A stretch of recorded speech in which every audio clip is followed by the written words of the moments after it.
6. Who wants to catch us back up?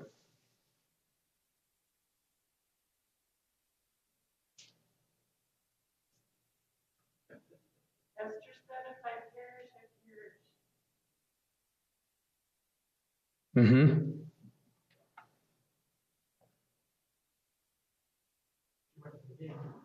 Yeah. Yeah.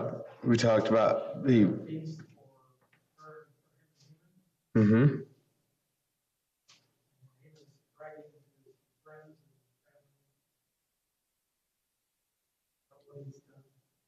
Yeah. About all of his accomplishments and how great he is, and what is it? What do they tell him to do? For Mordecai, yeah. So we're at roughly the day before this big banquet that Esther has planned. It says, during the night the king could not sleep, so he gave an order to bring the book of records, the chronicles, and they were read before the king. And it was found written that Mordecai had reported concerning Bigthana and Teresh, 2 of the king's eunuchs who were doorkeepers, that they had sought to lay hands on King Ahasuerus. And the king said, what honor or dignity has been bestowed on Mordecai for this? Then the king's servants who attended him said, nothing has been done for him. So the king said, who is in the court? Now Haman had just entered the outer court of the king's palace in order to speak to the king about hanging Mordecai on the gallows, which he had prepared for him. So you can assume that's going to turn out real well, right? All right, so, I mean, obviously we have the God answer, right? But on the human side, why would the king have the records be brought to him and read to him if he couldn't sleep? Can you think of anything more foreign to Have you ever read Chronicles? Yes. It will put you to sleep. What else?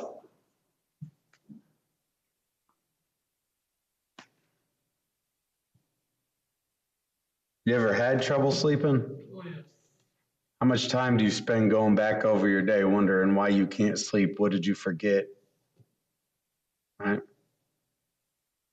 So, obvious response would be, okay, well, let's go back over the things that have happened and make sure I'm not forgetting something that might be keeping me up. Right?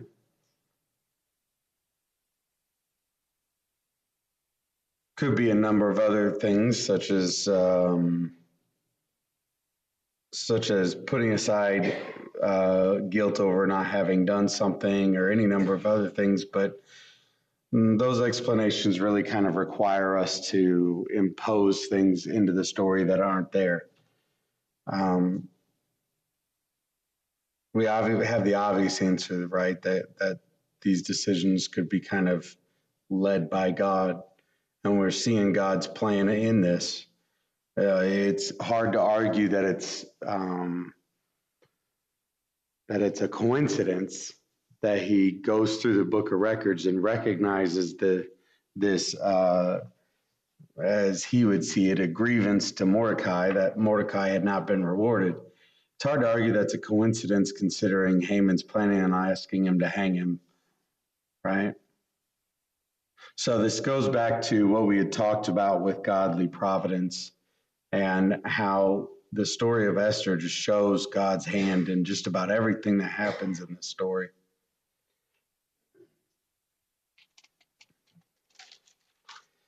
It says in verse 5, and the king's servant said to him, behold, Haman is standing in the court. And the king said, let him come in. So Haman came in, and the king said to him, what is to be done for the man whom the king desires to honor? And Haman said to himself, whom would the king desire to honor more than me? There's that arrogance and pride we talked about Haman having, and how it blinds him to truth. And here we have the same thing. It's not like he would have any reason to know who the king is referencing, but that arrogance and pride leads him to just automatically assume that it must be him. And keep in mind, he just had his head filled with the same nonsense from his family the day before about how great he is and how wonderful he is. He could do anything.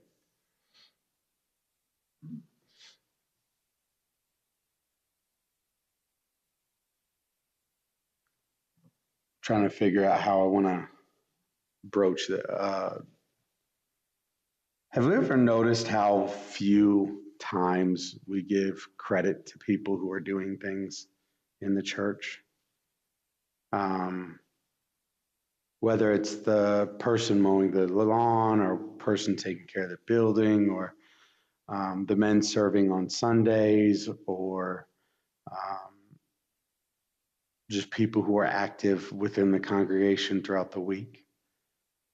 How infrequently we acknowledge the things that they do and say thank you. And it seems odd to me because most of us were raised with the idea that you say thank you and acknowledge something every time somebody does something good for you. So is it strange to anyone else that we tend to not do that as much in the church? How often have you thanked the song leader for leading singing on Sunday? How often have you thanked the gentleman who gets up and leads prayers? See, the preacher's kind of different. Everyone thanks the preacher, right? Everyone says something to the preacher, but how many men work to put Sunday worship services together, and how frequently are we actually going up and thanking them for their service? So the reason I bring this up is to ask you, why do you think that is? We take it for granted what they do. You think so? I think so. Samantha gets thanked almost every week for the work she's doing in the bulletin. Mm-hmm. And that's very nice. But you're right. The guy that does the Lord's Supper is the guy that people pray. That's still work. So we got to do something to do it. Yeah. What else? Like an expectation. Maybe. Okay.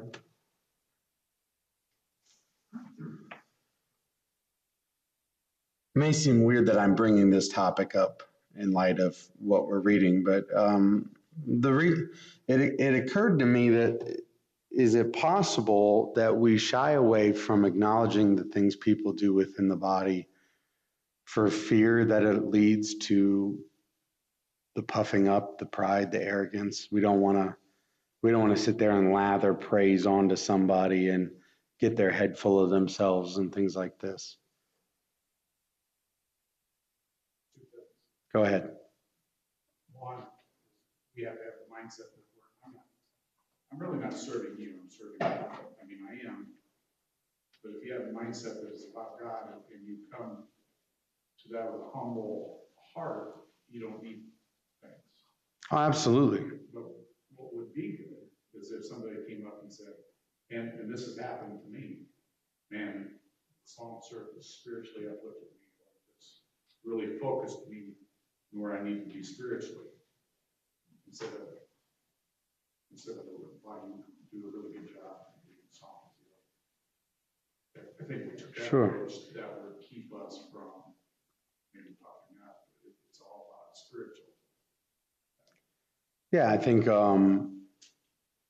the person who gets up and leads, none of them are getting anything for coming up here, right? So it doesn't really do much in that regard, but just the acknowledgement that they did what they sought to do, which is to uplift and encourage, right? And we talked about in our study in 1 Corinthians, we've talked a lot about the whole reason for us to gather together is to encourage one another. And that's just one of those things that occurs to me. It seems weird, like, okay, well, these men are getting up here and doing this to encourage the congregation. Yeah, they're doing it for God, but they're seeking to serve the congregation. That may be God's work, but they're still doing that for us. But it was just something that's really kind of been on my mind for a while now. And really this part of Haman is, reading this about Haman, it kind of seemed to occur to me like maybe people are afraid that if we praise people too much that they'll be full of themselves or something like that. I think it's important too, especially if there's new people getting up. Like Gabriel, for instance. Very important for him to hear the positive feedback from Yeah. help, build them up, not puff them up, but to And encourage encourage, them yeah. to keep doing God's work. Well, it's a point worth bringing up, right? Because when Gabriel gets up here and reads, everyone reacts exactly like you would hope, right? They're all very thankful and very excited and very happy. But I don't remember the last time I heard somebody get that excited over somebody doing a good job leading singing. And I get that it's a child versus a grown man, Sunday is but gonna be crazy. We're all gonna get that. I don't know. I'm just saying, we need to do it.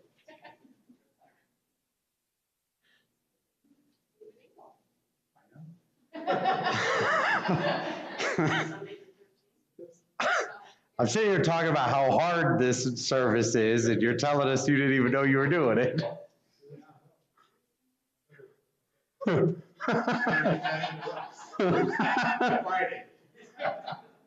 So I just bring it up because I think that behavior, being thankful, is not just for the person we give thanks to, right? That attitude changes us and how we perceive things and how we see things. It's so easy to be critical, right? And man, everyone's got a preference when it comes to songs, especially. It's just an easy example. I'm not trying to pick on Dave or anything, but it's just one of those. Everyone has a feeling about the songs. What is the selection? Do I like the songs? Do I not like the songs? Am I somebody that wants to sing the songs I know? Do I get irritated when they lead a song I don't know? Are they too fast? Are they too slow? Are they off key? Are they off beat? I mean, the list of criticisms for the song leaders, staggering. And so when we refrain from that attitude of thankfulness, when we don't even acknowledge in our own minds, even if we don't verbalize it, we can often fall into this state of hypercritical attitude, right? And it starts to be easy to nitpick and to pull things apart. And we might think, well, that's just my internal thoughts, but I think we find very rarely does it stay internal, right? But you can only criticize somebody so much before the way you talk to them reflects it. And that act of going up and just saying, hey, I'm really thankful that you did this, or hey, I really enjoyed what you did this week, or what however you want to word that thankfulness, it allows us to reset our own minds and put ourselves back into a mindset of gratitude. But like I said, I brought it up because it was something that occurred to me while I was reading through this chapter that might be a reason why we struggle doing that. Go ahead, Dave. So you look at the two men, Mordecai, Sure. obviously, I'm looking at Mordecai, whether he gets credit or glory, he's the same guy, he's worshiping God. Sure. He's not out for glory. Haman's just the opposite, to the point where one person doesn't give him, hey, you're a great guy. Keeps him up at night. All these other people were bound down to him, trying to suck up to him. One guy at home. Yep. And so there's a lesson, and that's the mindset that we can have more like Mordecai. Yeah. And so if you have that mindset, it's nice to have an encouragement. Absolutely. It's still because I'm doing it for God, not because.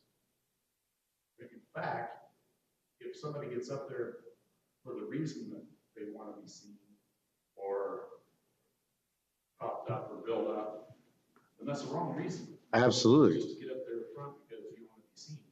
And we have people that serve for those reasons. I don't know that we have any in Cedarloo necessarily, but I've seen quite a few people that are very proud of, well, I'm the song leader. I lead singing every week, and everyone has told me what a good job I do, and I went to school and learned singing, and it can become a point of pride for sure.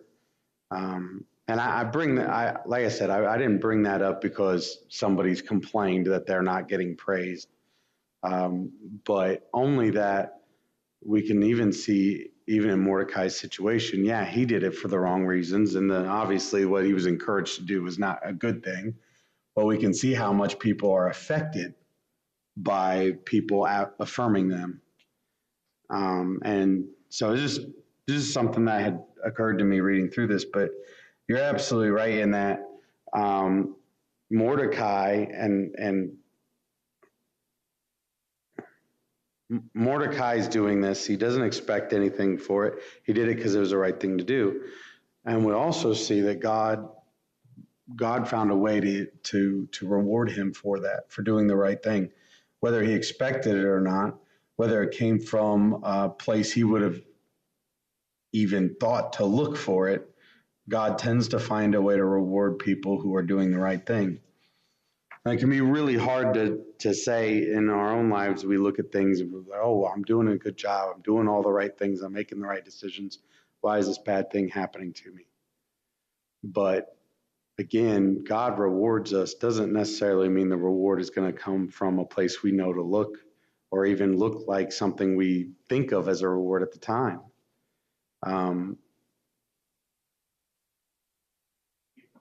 Go ahead.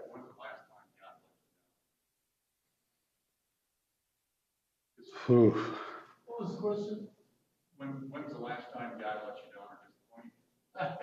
If you look at that, you look at people in this room, you guys disappoint me. Not all the time. Yeah. It's because you're human. That's how we have to look at it. We serve God and he does not disappoint. Period. I don't know a time that.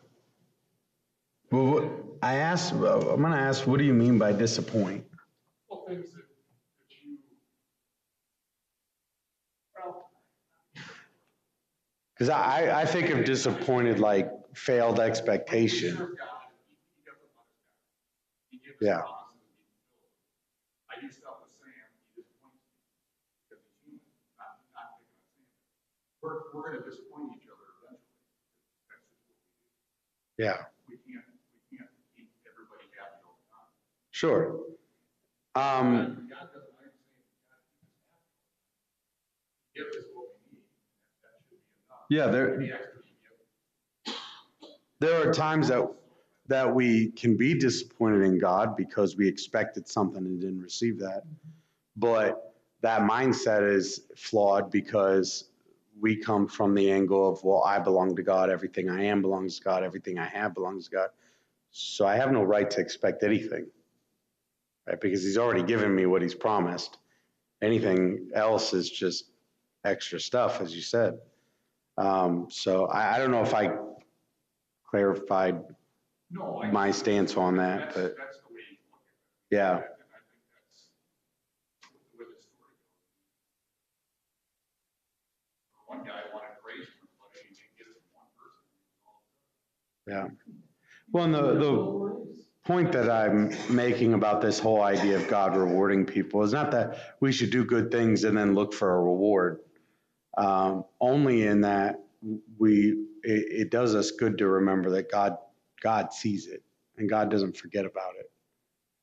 And so it doesn't matter what happens in our life. It doesn't matter how people respond to things, because when we do good things, we know that God is watching us. God is taking that into account, and it's going to be counted towards us, on the day of judgment.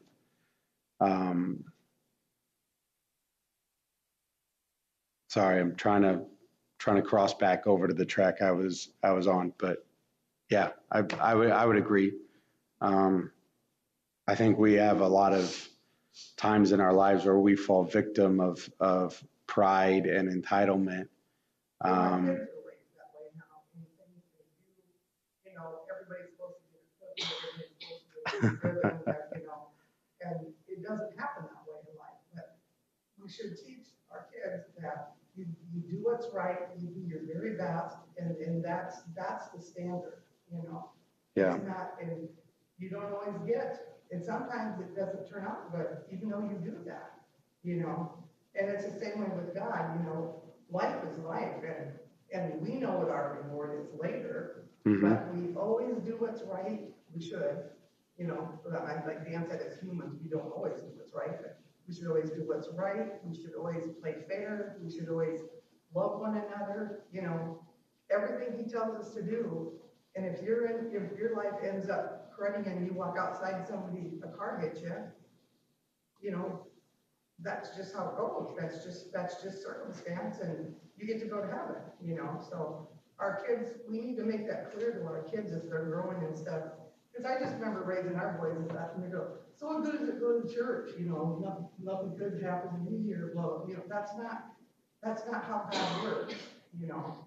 Yeah. So it's the same in you know, secular life as it is with God. You just do what God tells you, and then you reap the benefits either now or later or both. So you don't always get a happy, good life here on earth. That's not what you promised us. So. For sure. Yeah, that dying to self thing is something we throw around a lot, and very rarely do we actually do it in full. We take that phrase and we think, oh, well, it means I stop sinning, or it means I do good things, or it means I stop doing bad things. But dying to self means that my entire worldview has changed and nothing is centered on me anymore. Right? I'm owed nothing. I deserve nothing. I have nothing. And that's an attitude that's, I think sometimes we believe we've reached that long before we ever do. All right, let's move back into the story here. This is in verse 8, and this is Haman responding to the king, right? The king said, oh, this man, there's a lot of this hypothetical questions throughout the Bible where you'll see the same tone taken by Nathaniel and when he approaches David on his sin. But the king has said, well, what do I do? Let me make sure I get this right. Right. So he says, there is a man who I desire to honor. What should I do to honor them? And Haman, of course, because he assumes it's him, is just going to go way overboard, right?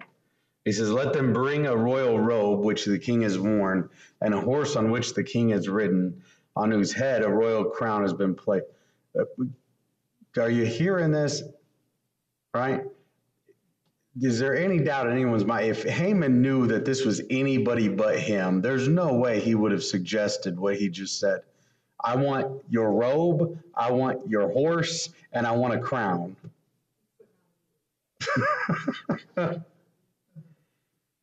He says, and let the robe and the horse be handed over to one of the king's most noble princes, and let them array the man whom the king desires to honor, and lead him on horseback through the city square. So now he's saying, I want a parade, and proclaim before him, thus it shall be done to the man whom the king desires to honor. So, yeah, I want a robe, I want a crown, I want a horse, and I want a parade. Right? This is pretty big. He doesn't even know he doesn't know who's being honored. He thinks it's him, but he doesn't even know why there's honor to be had. Isn't that strange? The king could have said, oh, I want to honor somebody for doing a good job. Well, and Haman's response is, well, you gotta give him all of this, you know. Don't you want to see him in Haman's face and afterwards? So, yeah. And keep in mind, Haman came to the king, right? The king just initiates the conversation off topic, but Haman actually came to him to ask to hang Mordecai. He says, then the king said to Haman, take quickly the robes and the horses you have said, and do so for Mordecai, the Jew who is sitting at the king's gate. Do not fall short in anything of all that you have said. So Haman took the robe and the horse and arrayed Mordecai and led him on horseback through the city square and proclaimed before him, Thus it shall be done to the man whom the king desires to honor. How long do you think Bare minimum. That's what I would guess. When and you also, as we said, go back to this idea of God's hand in everything. Keep in mind, they're about to try to kill all the Jews, right? And I have to believe that this is occurring to Haman, right? That he's put this plan into motion that can't be undone now. And that this man, who he's now honoring and parading around the city, he's about to kill. Probably not going to go well for him, even if he pulled that off, right? he may be thinking, I'm gonna be so happy to hang this man. It could be. If he's short-sighted enough, the rage could be enough. Yeah. It says, then Mordecai returned to the king's gate, but Haman hurried home mourning with his head, with his head covered. Mordecai is just such a drama queen, you know? You mean, hey, Yeah, Haman. Haman is such a drama queen. Like, you walked a guy on a horse, but because you didn't like him, you're putting sackcloth and ashes on you and going home grieving. Haman recounted to Zeresh, his wife, and all of his friends everything that had happened to him. Then his wise men and Zeresh, his wife, said to him, if Mordecai, before whom you have begun to fall, is of Jewish origin, you will not overcome him, but will surely fall before him. Boy, with friends like that, right? do you think he discussed his plan with his wife before now?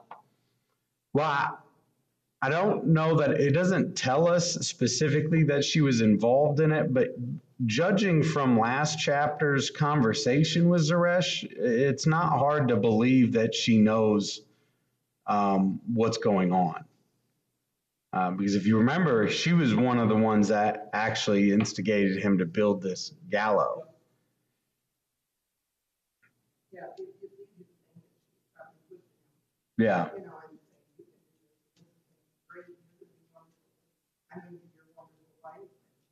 Yeah, and then as soon as this happens, her entire tone changes, right? Like, oh, you've lost. No point. Don't even try. It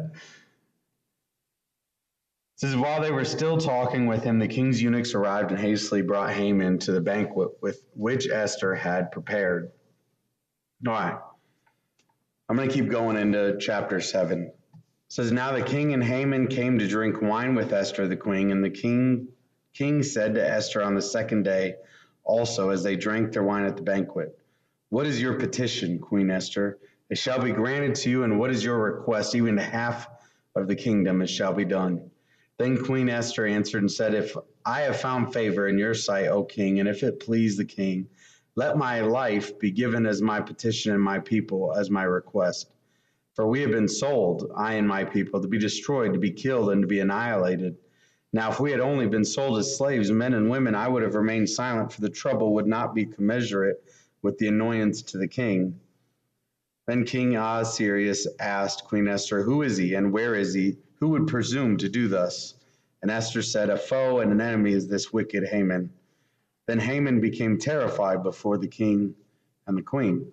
So, does the king know what the relationship between Mordecai and Esther is? I don't believe he knows it. No. So what happens when now that the king is becoming aware that Esther is a Jew and Mordecai is a Jew that he just gave honor to, and now it comes out that, oh, these Jews are the people that Haman wanted to kill. So the point I'm getting to is anger tends to make us extremely short-sighted. It is by its very nature a inherently selfish emotion. And there's a lot of other emotions that kind of operate under the same guise, in that anger demands satisfaction. Always. right? And it doesn't necessarily mean always the same thing, but no matter what you're angry about or who you're angry about or to what extent, anger demands satisfaction. So, is anger, since we're saying anger is by its nature selfish, is anger sin? If it propagates. If it propagates Anger sin? itself is not a sin, but if it propagates. We are told, be angry and sin not. Mm-hmm. So I would say that anger is a potential sin. Okay, so the next question is, how do we prevent that? Is that how you sin? Yeah. If I'm angry and I'm aware that it only becomes a sin if I act on negatively on that anger, what do I do to prevent myself from crossing that line when the emotion itself demands that I satisfy it? I have a problem. Because he does say be angry and sin not. But in Matthew 7, he said, if you're angry with a man, you have a problem. Go ahead and read that verse. I got you, Dave.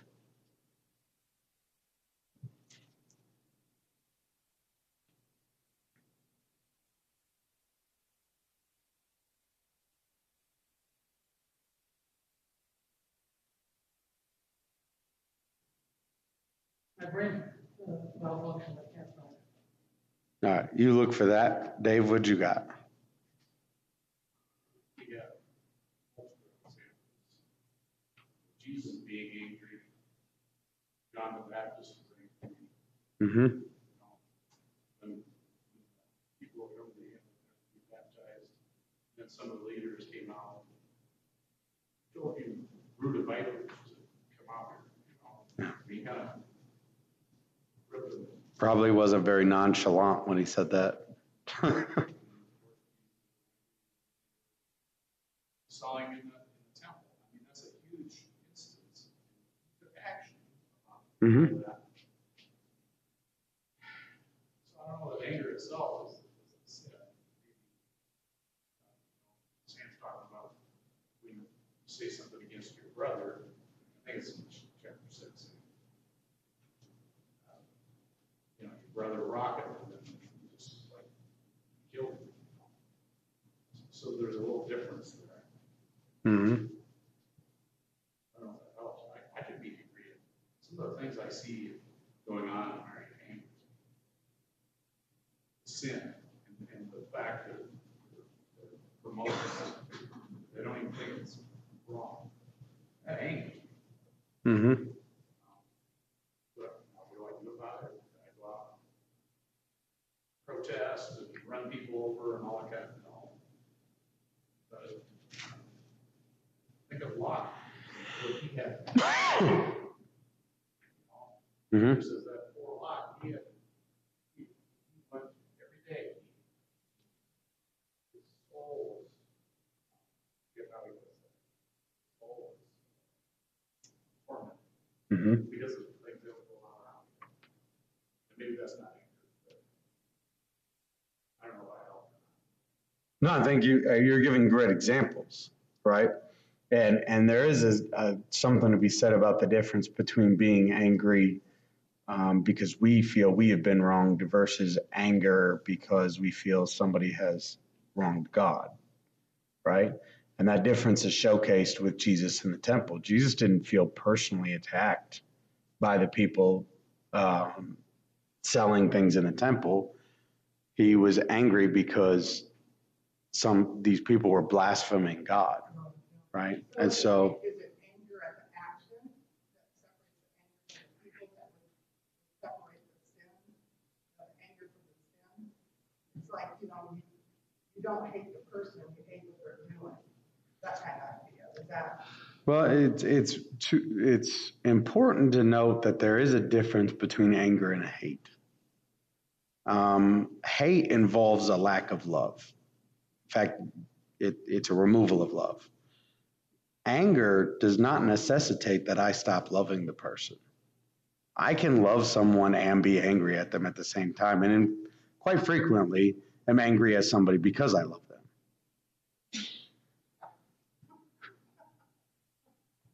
It's in 521. There's a lot of things I get angry about that if I didn't care about the person, it would just roll right off. It's in 521. Go ahead and read it for us. You heard the ancients were told, you shall not commit murder, and whoever commits murder shall be liable to the court. But I say to you, that everyone who is angry with a brother shall be guilty of the court, and whoever says to his brother, Raka, shall be guilty before the Supreme Court. Whoever says, you fool, shall be guilty of go to the hellfire. I have a suspicion for part of this. Go ahead. I think sometimes we're calling indignation anger. I think Jesus was severely indignant, and that's why he cleansed the temple twice. What does indignant mean? Angry, you know. Can't do It's that. being upset for a different reason. It's not being upset for a selfish reason. Being upset for somebody else's problem. Sure, but we're still, it's that you've still just defined anger too. So all that's really changed is what you're angry about and how it's directed. Yeah, I think so. So we're still talking about the main difference is the outcome, right? And in the verse you just read, we want to take those statements and separate them out, make them individual, but they're not meant to be individual. He's describing a character as a whole. Yeah. And he's using 3 different ways of saying the same thing, Yeah. right? So this isn't, oh, the person who is angry sinned. It's the person who is angry and says this, right? So we're still in that boat of I'm angry and that anger demands satisfaction. Sometimes that satisfaction is words. Well, this sounds like the elder brother. Huh? It sounds like the elder brother in the son that is gone. The prodigal son. Yeah. That sounds like me. In Galatians 5, verse 19, it starts off and says, "Now the works of the flesh are obvious: sexual immorality, moral impurity, promiscuity, idolatry, sorcery, hatred, strife, jealousy, outbursts of anger, selfish ambitions, dissension, factions, envy, drunkenness, carousing, and anything similar." So outbursts of anger, there is considered a work of the flesh. Mm-hmm. So But you still have a forceful action as a result. Yeah, it's not the anger itself. So,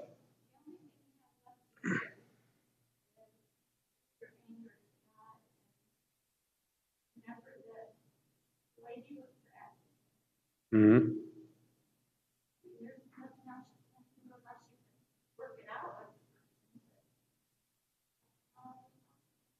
Yeah, thank you, Colleen. So for those of you that aren't figuring out why she just said what she said, the original question is, if we acknowledge that the anger itself is not the sin, but the way we respond, the way we react to anger is, how do I allow myself to feel angry? What do I do to prevent it from crossing over to sin? And yes, we have a lot of examples, but I'm asking you to get personal with this. How do you individually, how do you prevent that? What do you do? you gotta go back to the 7 times 7. You gotta work it out for yourself and be mad at the action and not the person. And then Okay. work through that. So how do you do that? What's that process look like? Right? Praying? Okay. I mean, sometimes talk to the person. I would go to the person. Okay. So in the, Well, hold up. Let Colleen finish. Yeah. Go ahead, Gilbert. So Colleen, I was just wanted to ask, in your prayer, what is the prayer? Is it a searching for the answer to how do I not make this anger into a sin? What is it? Help me get the prayer, the content of the prayer, so that what you're thinking, it could actually be carried out in a prayer. You could do what you said, but you also have to just open your heart to God and just ask Him to take the anger and do His will. Let Him be the one that times. I was praying, fill me with your spirit and your wisdom, help me to understand the situation and to calm my emotions, don't let my emotions get into it, but God's reasoning, you know, seek his reasoning and his wisdom out, and that doesn't always, I'm not always quick to catch that, you know, but it takes a while sometimes. So there's a couple of Proverbs, there's a couple of scriptures that talk about the sincere motivation for your, whatever it is, your prayer or if you're angry or a motivation in your heart. It talks about Proverbs 15:11. Death and destruction lie open before the Lord, how much more of the hearts of men. So in other words, your anger could easily evolve into, some sinful, hateful situation.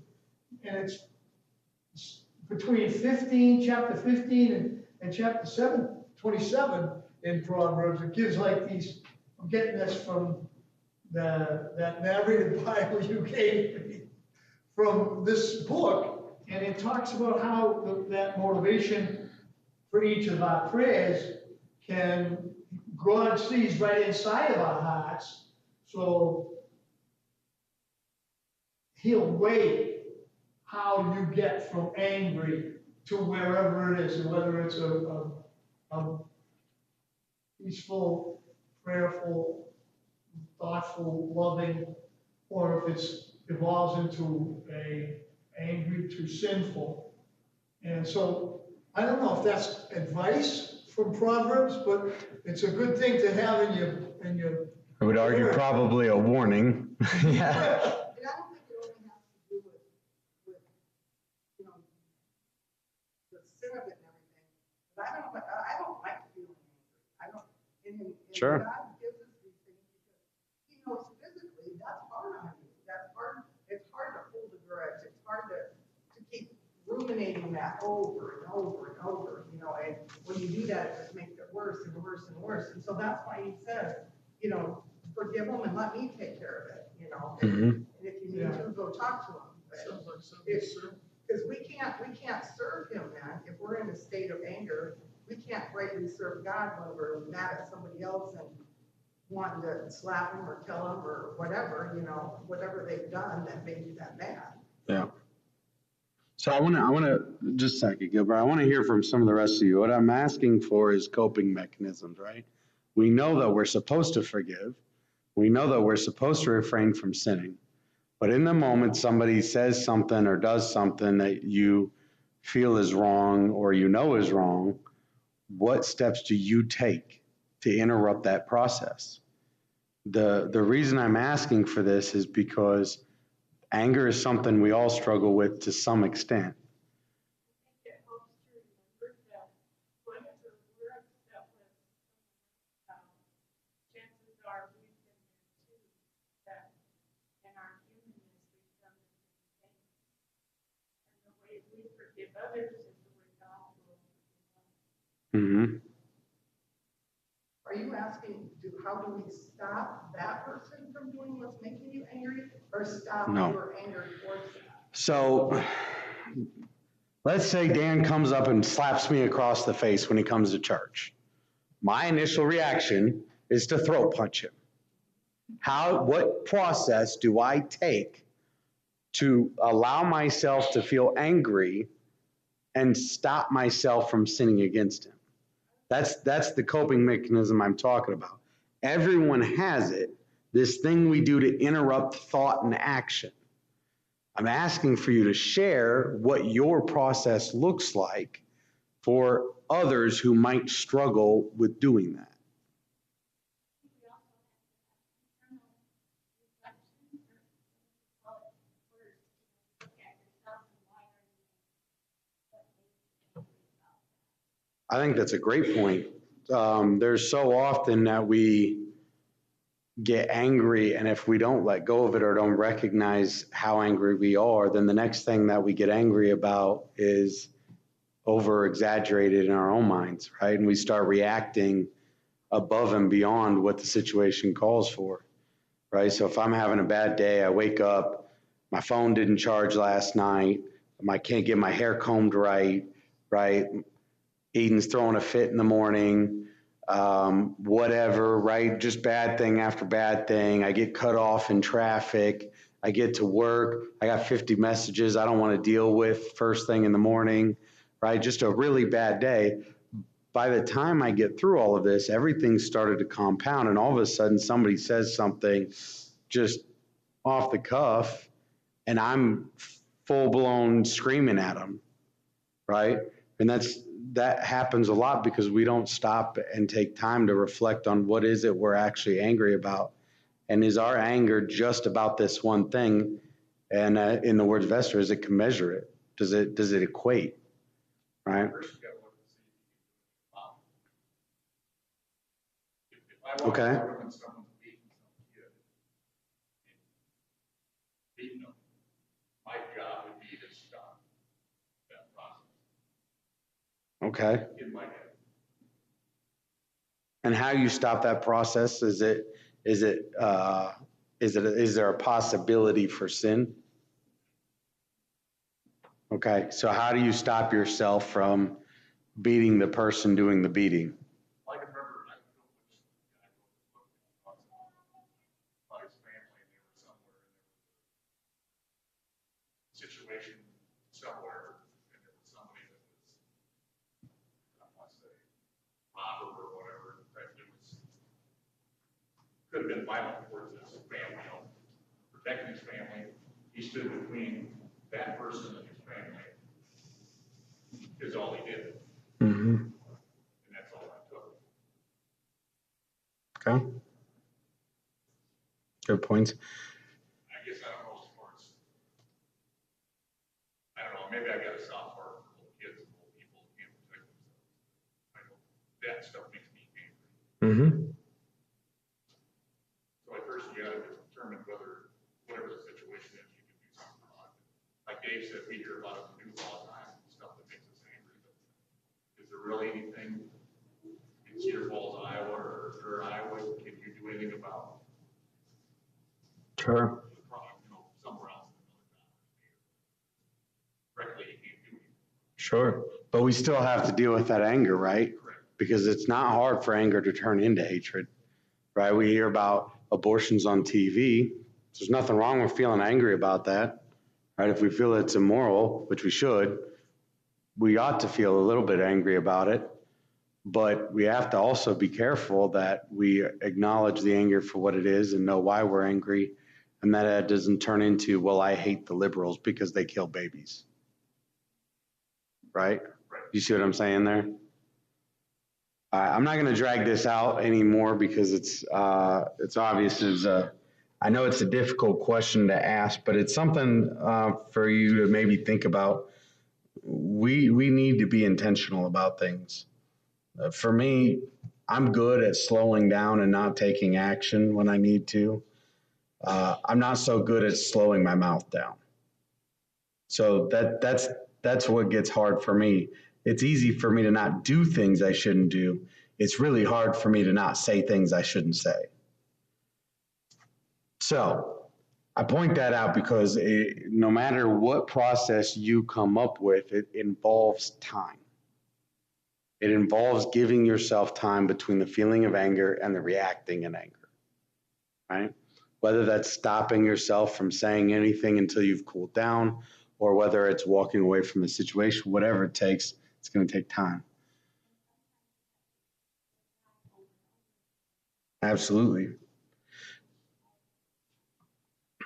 And I hope that you guys will give this some thought in the time ahead of yourself on what process have you come up with in your life to inhibit that, to get in the way of you reacting with sin. I think, yeah, we can go to verse after verse after verse. It tells us not to do it, but God pretty much leaves it up to you to figure out what process you're going to use. So be mindful about that. Figure it out. What is the process that you've come up with in your life? Because the fact is, part of our responsibilities as a church is that we help one another when we're prone to sin, right? So in order for me to help somebody who's struggling with anger, I need to know how I deal with it myself. How have I stopped myself from sinning in this? Because if I don't know that, what am I supposed to offer this person other than, well, God says don't do it? Good job. Mm-hmm. In our past, has a lot to do with how we handle the things we do as a Christian. Absolutely. Absolutely. That's a plus when it comes to making those kind of decisions. Yeah. And part of the benefit of time being part of that process is it helps us to not be short-sighted, right? We see the situation Haman's in, we can chalk it up to pride and arrogance and entitlement and all kinds of different flaws. But really what it amounts to is he gets angry and then he reacts without ever thinking or processing through the results of his actions. And if we're not careful, anger will do that to us. And we have a really bad habit sometimes as human beings of arguing with ourselves and convincing ourselves that what we did isn't all that bad, right? The fact that I cussed at that person in my car where he couldn't hear really isn't that bad. But the fact is, I've still done something that God doesn't want me to do, right? It might not have impacted that person, but it's impacted my relationship with God at some point.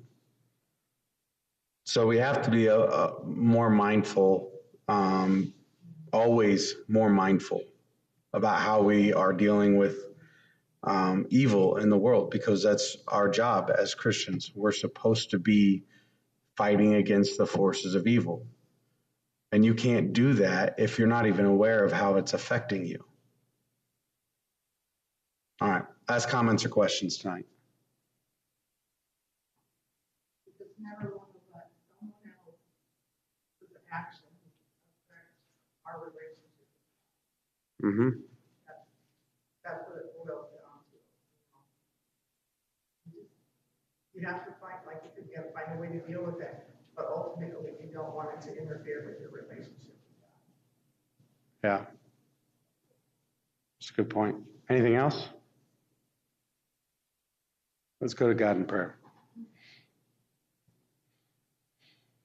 Father, we thank you for the story of Esther and the warnings that we find in there. We thank you for the encouragement that we gain from Esther's character, her willingness to be brave and face almost certain death in order to do what is right.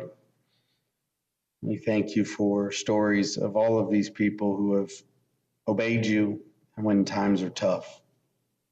I ask that you help them to be an encouragement to us, an inspiration to us, because while we may not face death on the daily basis for being your people, we do face hardship and criticism and emotional turmoil. So I ask that you help us to be inspired by the story of Esther and Mordecai and the things that they did, that it gives us courage to also react in godly ways in an ungodly world. We thank you for your son, and the example that he set for us, and the sacrifice that was made. Pray these things in the name of Jesus, our Christ, our Lord, and our Savior. Amen. Thank you, everybody.